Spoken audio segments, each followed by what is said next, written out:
Hey everybody, so welcome to week 2. This is the painting we started last week.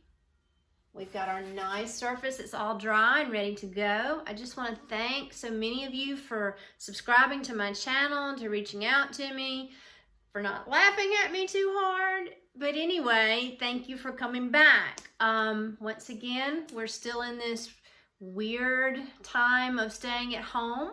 So I'm trying to find ways to teach when I'm not able to go and teach in my locations that I normally like to go to. And I've actually enjoyed reaching out and meeting some new people teaching this way.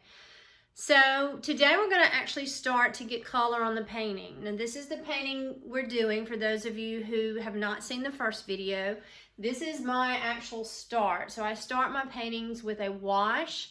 This is done in burnt sienna. Sometimes I alter that a little bit depending on the scene. I might use yellow ochre, I might use a cooler color, I might use more than one tone.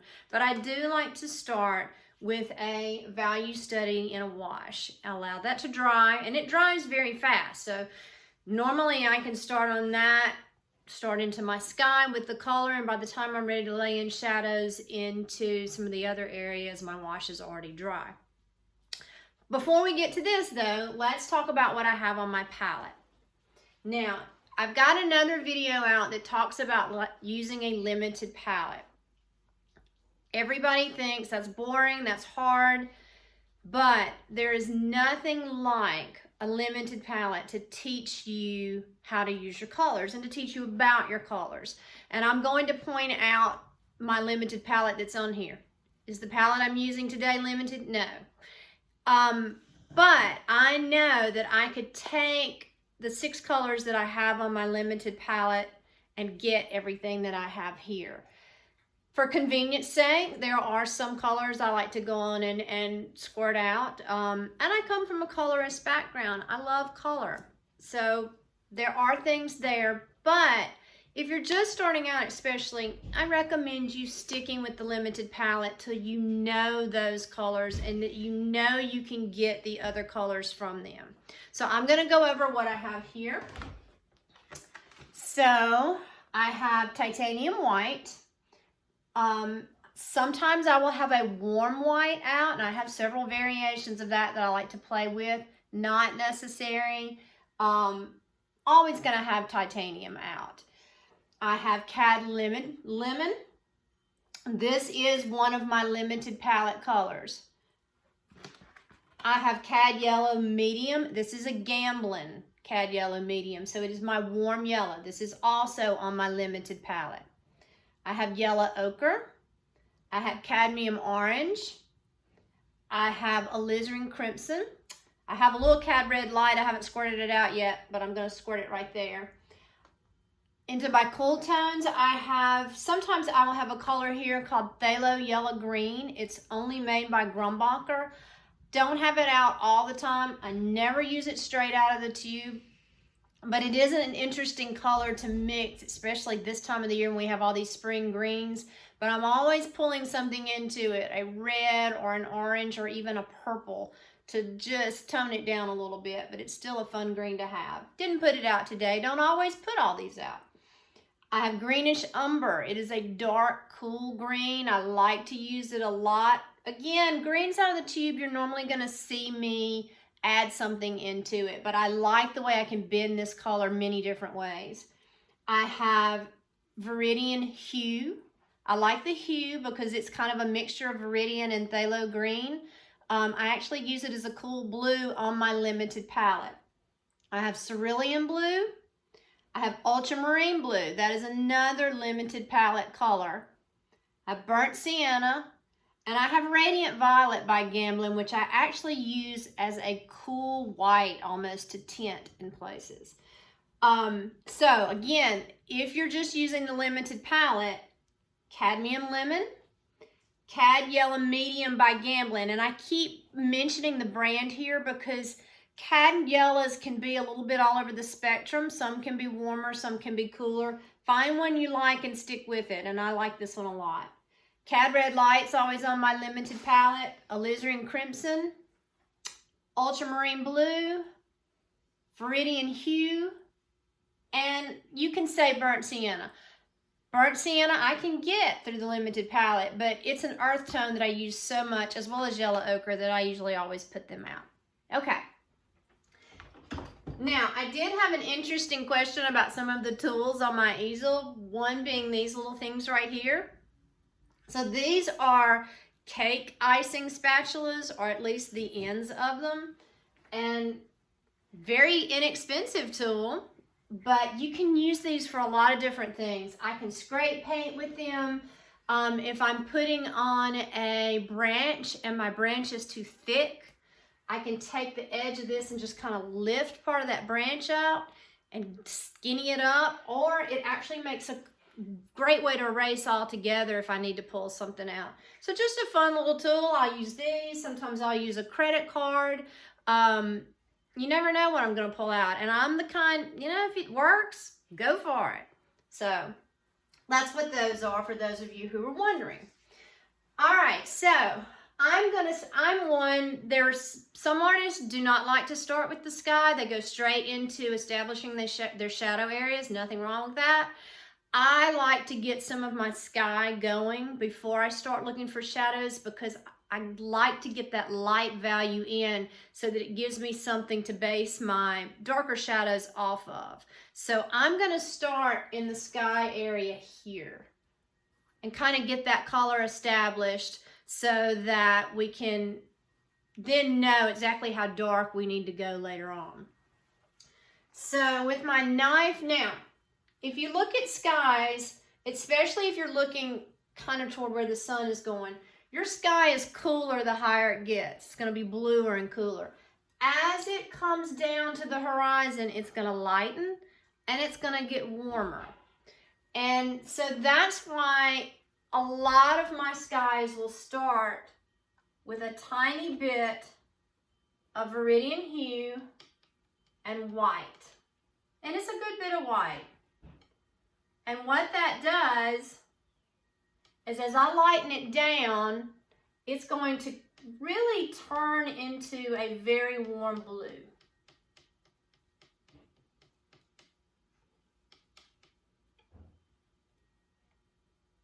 And when you put out your paints, don't be stingy. Don't put out a little bitty watercolor size amount of paint. Squirt some paint out. Don't be afraid to use that paint, especially if you're mixing. You don't want to get that perfect mixture that you know is exactly what you're wanting and have 3 strokes of it and have to remix it again. Go on and mix enough so that you have what you need.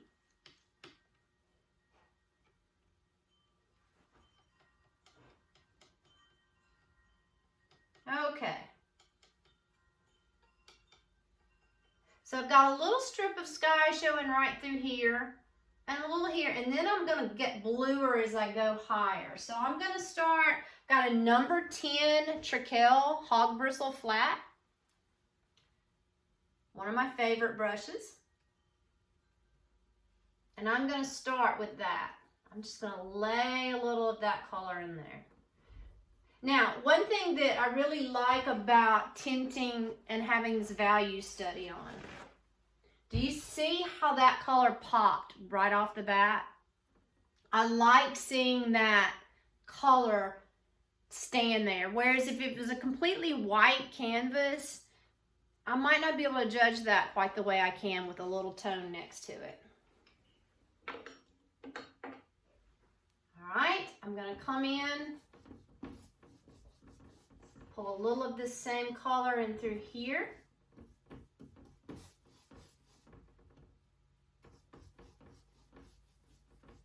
And then, like I said, I'm going to start to blue it up some. So I'm not going to go straight to a cool blue like I see in the top. I'm going to gradually cool this down. So I'm going to add a little bit of Cerulean Blue to gradually get a little bit bluer tone to here. Now, Cerulean Blue is another color to me that's all over the place by brand.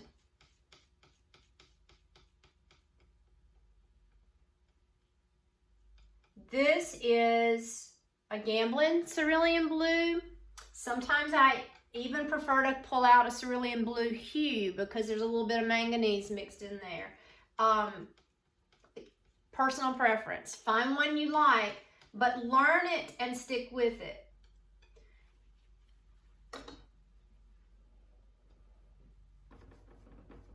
So I'm going to gradually work this in. Get nice coverage there.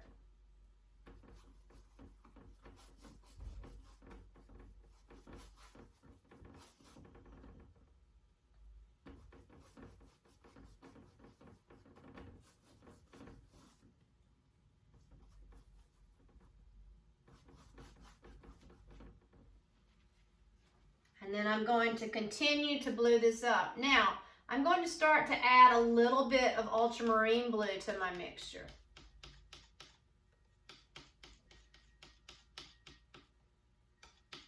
And I'm going to play with that ratio of ultramarine and cerulean until I get kind of the color that I want. And I'm still working all of this into that initial mixture that I had.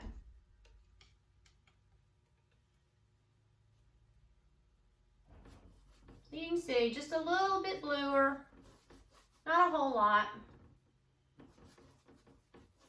I know there is a wispy cloud up in this top left corner, but it's just that. It's very wispy, so I'm going to add it back in later.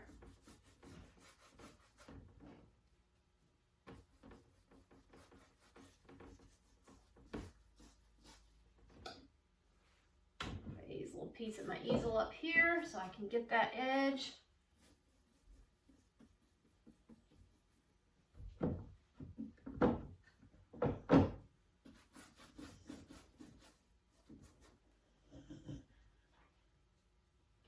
Even just a little darker blue at the very top.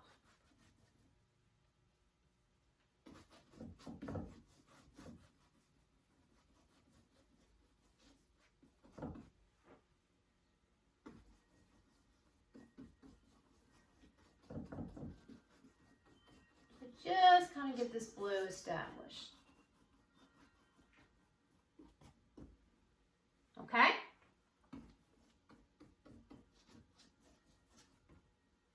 Now we've got to, I'm going to think about my ground just a little bit before I come back to my clouds, because I do like to establish a little bit of shadow into my ground area. So I've got some shadows in here. I'm going to go in and stick those in.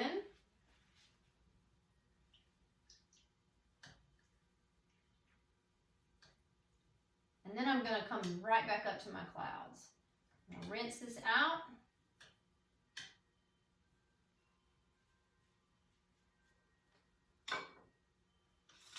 Actually, I'm going to switch to another brush so I can go back to that one.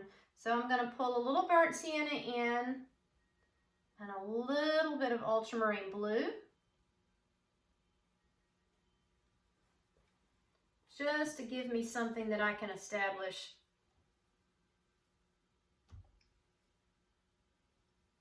these colors, these shadows in.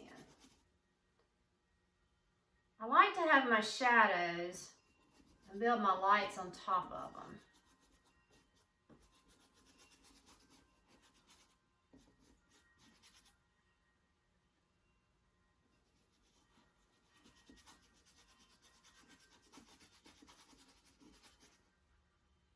There's a really strong, cool shadow right here.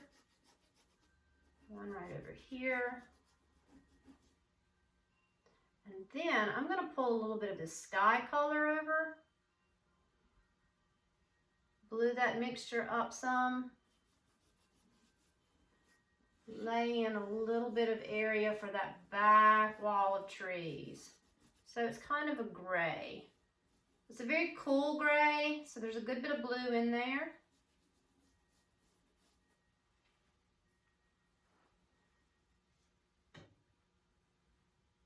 Okay. All right, now we have this gray blue here, and you'll notice over on the side of my easel here, I've got all kind of mixtures there. Those are kind of my gumbo piles, I call them. So what happens when I mix a color, especially at the end of the day, I will take my mixtures if I have enough of it left. swipe it off this palette. That's why I like using a glass palette in my box. Pile it up over here and make a gray. And that pile of gray, quote, quote, gumbo is wonderful to help neutralize colors as I go on into the painting, because that gray is created from colors that I have working in the scene itself. So that harmonizes it with the rest of the painting. Okay, so we've got a big cloud area here. We're gonna need a much bigger mixture. I'm gonna take some Ultramarine Blue. I'm going back into that sky little area of color I had mixed there.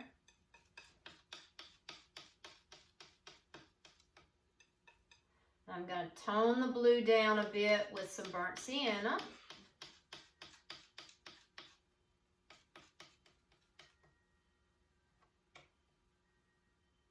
I use the burnt sienna ultramarine blue combination a lot. I make gray with it. I make black with it. You can bend it one way or the other depending on the ratio of the colors you use to get either browns, chocolate browns, or very blue grays, all depending on how much of one you use versus the other. I want just a hint of purple tone to this, so I'm going to get a tiny little bit of alizarin and work in there. Now I'm using Gamblin Alizarin Permanent. If you know anything about alizarin, it's not a very light, fast color, so it will shift, and it will shift quicker than most any other colors on your palette. And what I mean by that is it'll fade. Gamblin makes an alizarin permanent, so its light fastness is a little better. Is it as dark and transparent as my original alizarin crimson that I really used to like? No, but I do like it, and I feel it's a little bit more stable.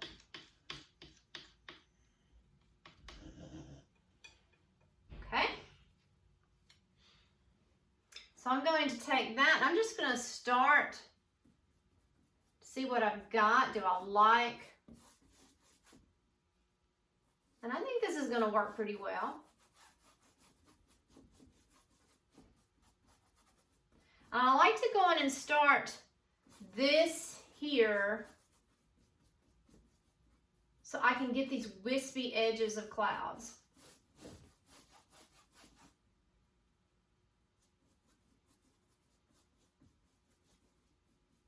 Once that background dries, it's a lot harder to get that softness. Now, there are some parts of the clouds that have to dry before I get them exactly the way I want them. I'm going to go on up and add this little bit of wispy cloud up here. And since I had that sky color all the way there, it helps to kind of tone this down and keep it that soft, wispy color. And it drips over here a little bit too. Just kind of crisscross marks, just patting, kind of pat and pull stroke.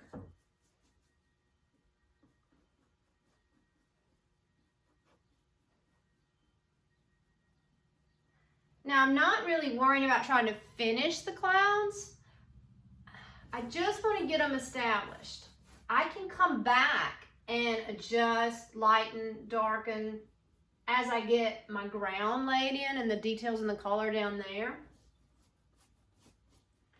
But I do want to get these little nuances where these wispy areas come out into the blue sky, because again, it's much harder to do this once that blue in the sky dries.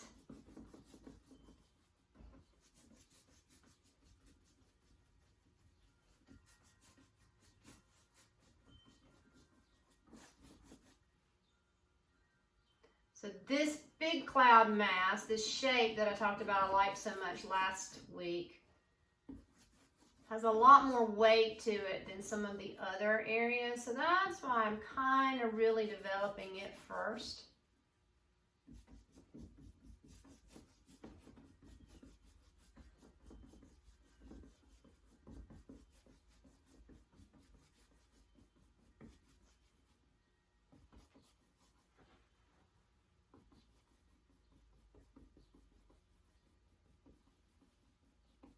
my brush picks up some of the light sky color, that's great. Just allow it to do what it does.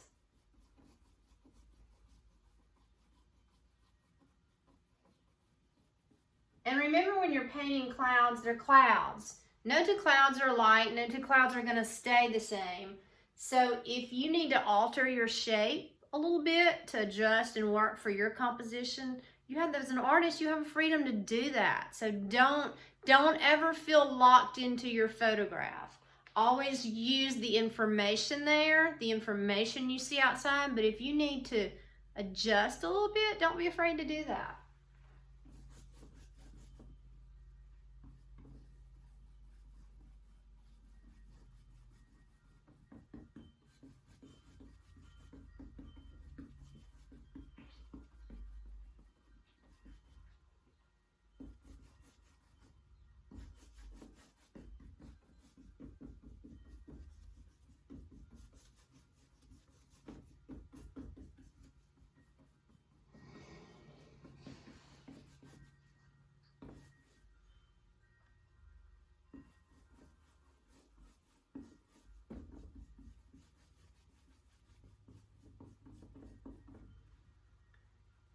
Okay, I'm going to lighten this blue just a hair. I'm going to use a little bit of my Radiant Violet in there too to lighten as I come over this way.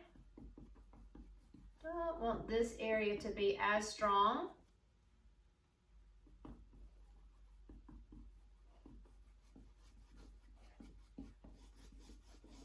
Now as I come down in here, I'm skipping around a little bit. I'm going to get my strong bases established, and then I'm going to mix. There's this peachy tone that works in with these clouds, and if you're familiar with complementary colors, we have a bluish gray. We are thinking about adding a peachy tone. Well, blue and orange are complements. So bluish gray and peach are going to mute each other a little bit as well. So I don't want to blend them too much in some of our areas. So I'm just going to establish a little bit of this color here and there. And then I'm going to mix a peach tone up.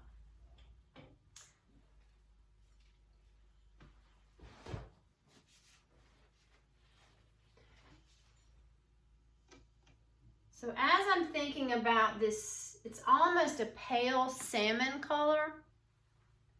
I'm going to think about cad orange.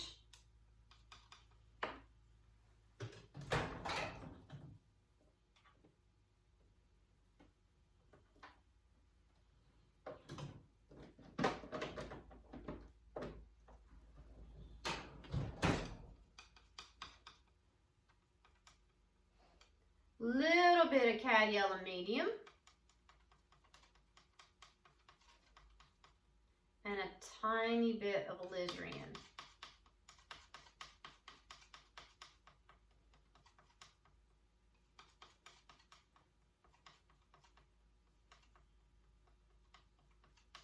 So I've got cad orange, a little cad yellow medium, tiny bit of alizarin, and white. Now I'm going to make a couple of versions of this. So I'm going to take a little of that and cut it off to the side and lighten it up even more and add a little more cad yellow to it in case I need just a little bit altered version.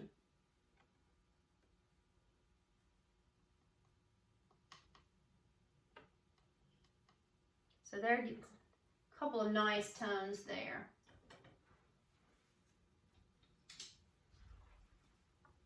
So I'm going to grab a little of this now where I see it.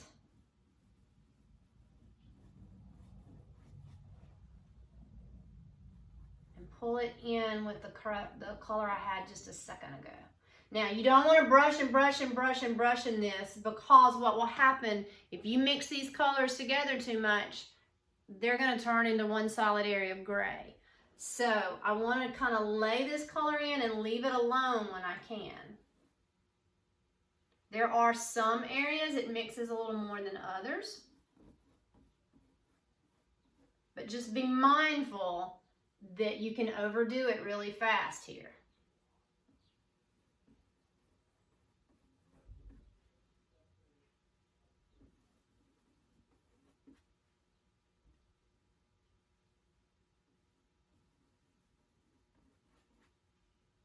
And I will probably come back later in the painting and accentuate this color even a little more when things are dry. But I do want some of it happening while the colors are wet. So in this cloud here, in our larger cloud mass, there is a bit of this color that drifts in with the blue. Now I darkened that color. I added just a little bit more alizarin and a little bit more cad orange to make that color a little richer as it works into this cloud here.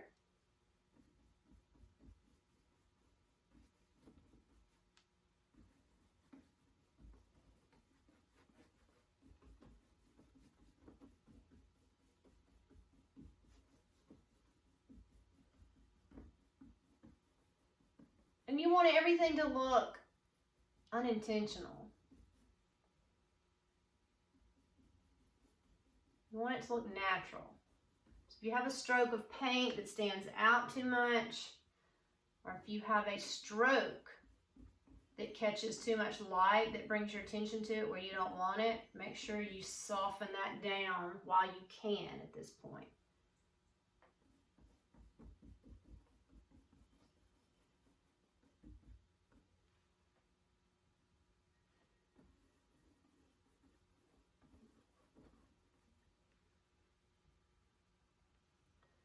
I'm going to lighten my gray-blue mixture down a little bit more with the violet gray. Streak some of this together a little more.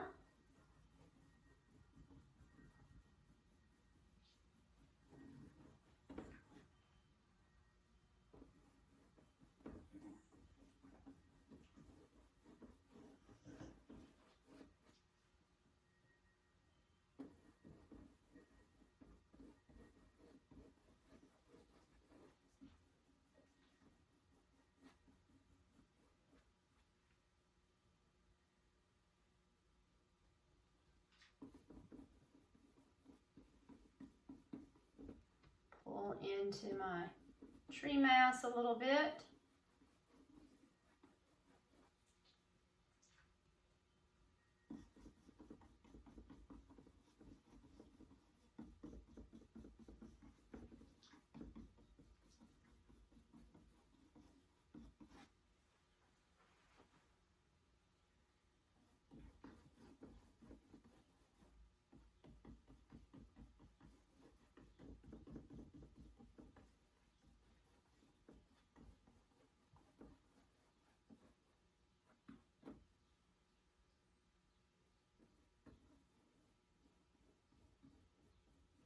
Really define any clouds I want to have a little more definition than others.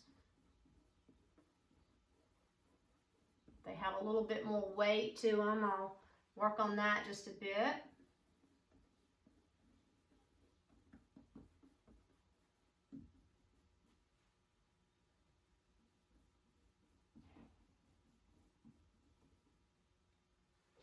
Now right at the top of this little mass, we see, and this is where I might even grab my knife. There's some strong hints of the peach tone.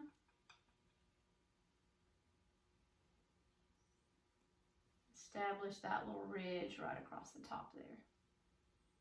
The thing about the knife is you're laying pure color on, so it's going to sit on there strong and not mix in as much as your brush. Sometimes I'll lay it on and then just do like this and kind of knock it down if it's too strong. I use my knife a good bit with clouds because I can get these little areas in that kind of set themselves apart. But don't ever limit yourself to just one thing. So I may go to my knife and then bounce right back to my brush to soften it down. There's some little strong bits up here of that color peeking through.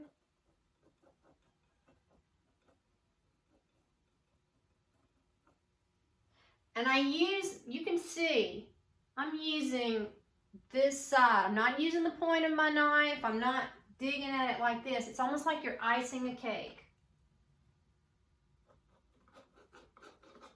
When you look at where I've used a knife, it's not going to be thick at all. A lot of times you think, well, if you're painting with a knife, it's got to be thick. Not the way I do it. We'll drift a little cloud out through there. See a little piece of one over here. On top that's catching some light in the background. These little lights just help to make the whole scene a little more dynamic.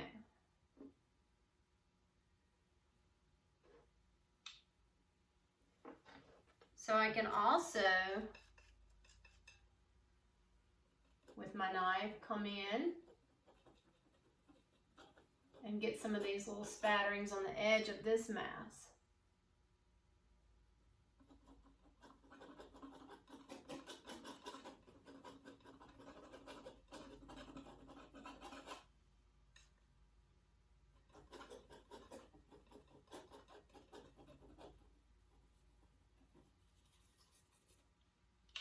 Again, if anything stands out too much, just bump it with your brush a little bit. For years I painted with nothing but a knife, but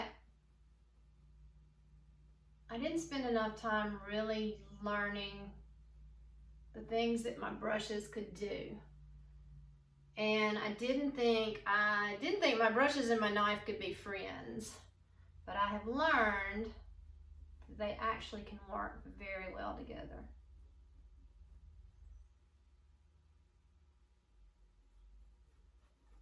Streak some of this in,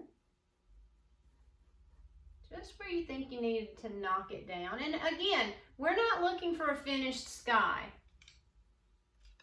We're just looking to get some things pretty established. But we're not set in stone here. We can come back to this, and I will probably come back to this.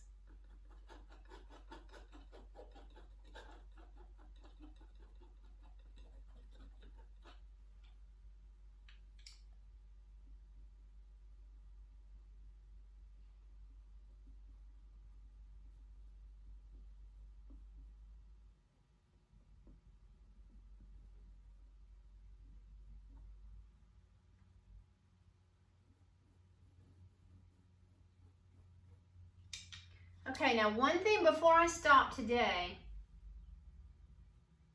I want to come back to my tree mass, my very far back group of trees. And I want to go on and work on that just quickly, mainly for the top edge. Because I want that top edge. This isn't a mass of trees that is way off in the distance. So I want the tops of this tree mass, and notice I always say mass. These are so far back, I'm not seeing any individual trees. I am seeing the group as a whole. And that's one thing a photograph tricks you with, because it allows you to see more than you need to see. This is one shape. Now, I can vary that shape a little bit. Like I see some little dips where the sky comes down lower. But I don't want any hard edges here. Your eyes don't see things that way. I'm going to lay that color in with my knife, and then I'm going to come back and soften again through with my brush, just to vary it up a little bit.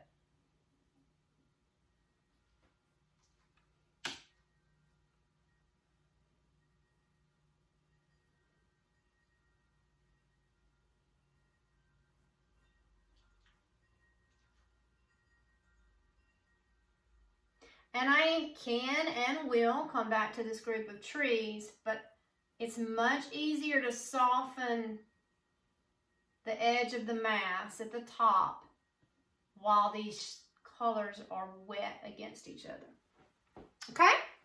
So I'm going to stop there for today.